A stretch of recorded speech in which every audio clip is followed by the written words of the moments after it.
After the epic victory against the demons, Vermeil sits and watches over Alto as he sleeps, where she finds him mumbling her name. Meanwhile, at the magic school, the girls mourn the loss of Obsidian, while the boys complain that Vermeil has stopped coming to class. As such, Lilia goes and finds Vermeil, where she ends up apologizing for not revealing that she's actually a demon, but Lilia replies by saying she doesn't care at all that she's a demon and she shouldn't apologize because she's not even evil at all. Lilia then continues by saying she only cares if she's done sussy things with Alto and that she fully trusts him to rein her in if she ever loses control again. Afterwards, as Alto searches for a missing Vermeil, she arrives back home where he reveals that he was really worried about her. Regardless, Alto welcomes her home, but Vermeil warns him that if she stays, she might hurt him again, even though she really wants to stay with him. Alto then breathes a sigh of relief and tells her that if she ever needs him, lean on him as she's his familiar. The two then continue to reconcile and proceed with a kiss, where Vermeil remarks that she could only think about him while she was alone. The next day, Vermeil receives a new school uniform due to her size, but unfortunately, it still doesn't fit her big personality. Meanwhile, after destroying the inhabitants of a church, a warlock and witch named Iolite and Heliodor discuss Obsidian's failure and says he was a fool, but his research was interesting, thus they decide to complete it. Back at school, Vermeil and her personality appears once again, to the perverted delight of the boys. However, the student council suddenly detains the two and Elena apologizes for not being able to help them during their battle against Obsidian, and says that Obsidian has escaped from prison. They then hold Alto at sword point and demand the truth. With little choice, they confess that Vermeil is a demon and that their life forces are linked, so student council member Jessica wants to destroy Vermeil, but is shocked when Elena accepts this, and agrees that Vermeil is not evil, so Elena invites Alto to join the student council. Elena's invitation shocks everyone, but she explains that he should use his powers to protect the academy since he's overpowered. Though suspicious of Elena's motives, Alto reveals that he accepted her offer, making Lilia, Marx, and Cheryl proud as he will become the first second-year student to ever be on the council. Back at home, Vermeil warns him to be careful around the student council as she gets bad vibes and suspects Elena is not actually human. Meanwhile, at a church, a suspicious Elena proclaims to herself that she has finally found the world's greatest scourge and proceeds to destroy a statue. Back at school, Vermeil and Alto attend their first council meeting, but they accidentally walk in on the girls changing clothes in the process. Jessica freaks out, but Elena and Chris merely say it was their own fault for not locking the door. Regardless, Elena brings in a piece of a simple paper golem she fought, and as they examine it, they find magic they have never ever been seen before. It's revealed that the hidden magic formula is so complex that the Gold Square specialists can't decipher it. Thus, Elena suspects that the enemy they may be fighting is a platinum mage. Meanwhile, Iolite and Heliodor meet the creature's master, Kohakumiya. However, Iolite angers her by revealing that he destroyed the most skilled divine magic caster among all platinum mages. Nevertheless, he and Heliodor leave as they plan to target Alto and Vermeil. Alto then dreams of a child Vermeil crying in a ruined city, but he teleports to modern day where a ghostlit woman tells him to choose between two paths, helping humanity and bringing salvation, or help Vermeil and take the path of destruction. Alto then wakes up from his cold sweat and is nervous about the upcoming bronze exam, so Vermeil kisses him to drain and then supercharge him. The next morning, Alto meets up with Lilia and the gang as students from all over the country show up to take the exam as well. At the exam halls, the professor, a demonic special ops mage, shows them a crystal ball with a flame inside and says they must pour their mana into the flame to strengthen it, which confuses Alto, as the exam can't be that easy. The first student then attempts to strengthen the flame, but to no avail.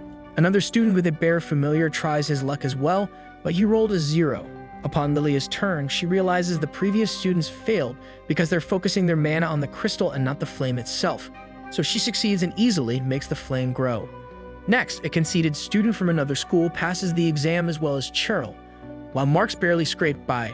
During Alto's turn, the demon Proctor remarks that he has never heard or seen of a human familiar.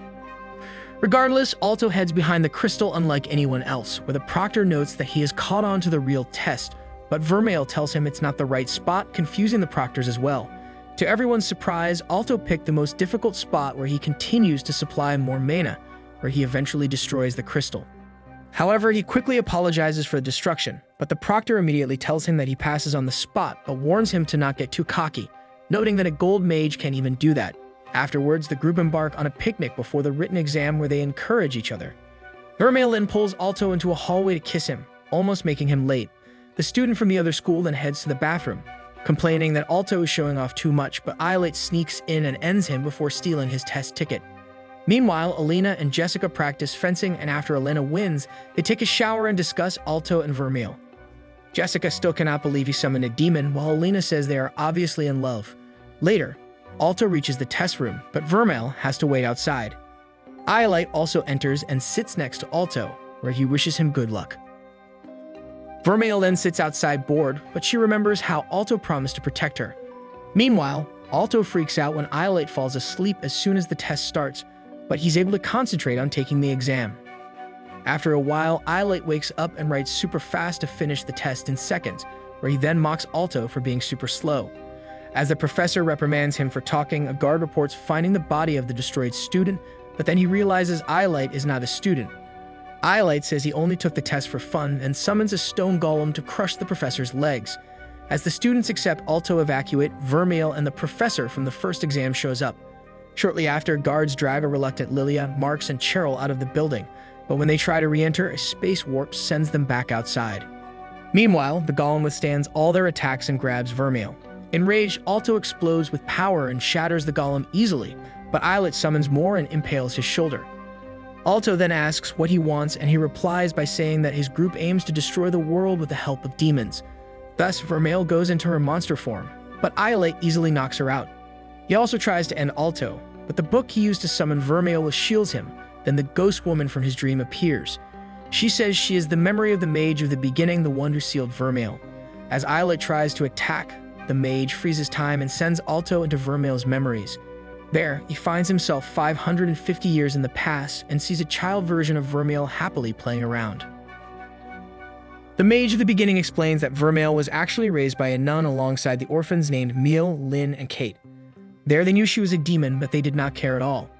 However, one day the townspeople learned that Vermeil was a demon, which caused them to blame her for a plague hitting the country, so they formed an angry mob and laid siege to the church.